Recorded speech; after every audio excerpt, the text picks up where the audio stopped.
South Korea posts record overseas sales of its literature.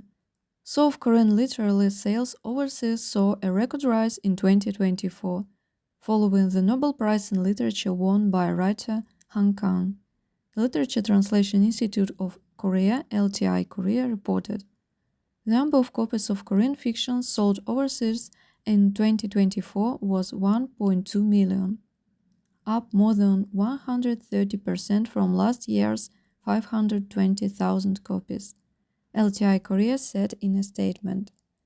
The institute's data is based on sales of publishing houses that officially sell translated South Korean literature abroad. In addition, as the institution notes, each work sold an average of 1,271 copies, and sales of 24 books exceeded 10,000 copies.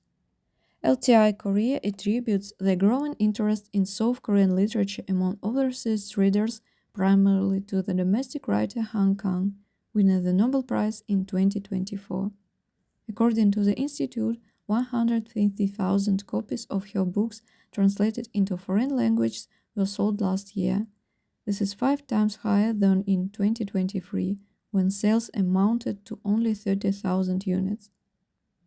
On October 10, 2024, South Korean writer Han Kang was awarded the Nobel Prize in Literature for her dense prose that explores historical trauma and the fragility of human life.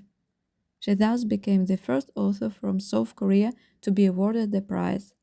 Han Kang's collection of short stories includes Fruits of My Woman, Fire Salamander, and novels Black Deer, Your Cold Hands, Vegetarian, Struggle with Brave, Greg Listens, Human Actions, White Book, and I'm Not Saying Goodbye. In 2016, Han Kang also won the Man Booker International Prize for her novel The Vegetarian.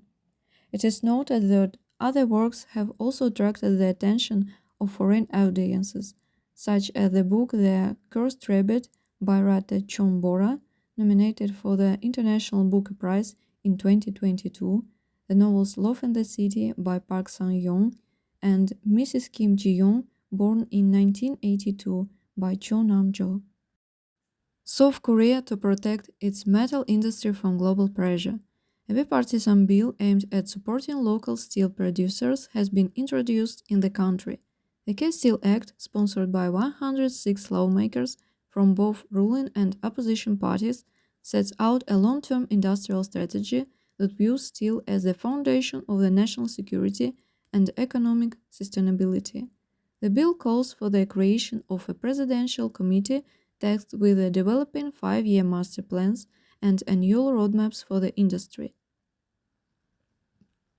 The document also includes financial incentives to support the sector's green transition, subsidies, preferential loans, tax breaks, and coverage of production costs for companies investing in hydrogen and other low-carbon technologies. Green steel zones are proposed designed areas where permitting and regulatory procedures will be simplified. The document provides for stronger protective measures, stricter rules of origin, restrictions on import of low-quality steel, and expanded government powers to combat unfair trade practices. The bill provides for the possibility of financial and regulatory support during the restructuring of the metallurgy industry, in particular temporary exceptions from antitrust legislations for mergers. South Korea to create comprehensive support system for foreign workers. The South Korean government will develop a support system that covers working conditions, industrial safety, and employment services for all foreign workers. This was stated by Labour Minister Kim Yong-hun at the EPS 2025 conference dedicated to improving the migrant employment system. According to him, the authorities will adhere to the principle of zero tolerance for violations of migrants' rights and strengthen measures to prevent industrial injuries. It is also planned to improve housing conditions, expand access to the consultations and other types of assistance in everyday life. The EPS 2025 conference was held on August 6 in Seoul. More than 100 people took part in it, including representatives from the countries from which the workers come, employers and employees of the Ministry of Labor, the Employment Permit System, EPS allows small and medium-sized enterprises to hire foreign workers without vocational training. Currently, 17 countries are participating in it.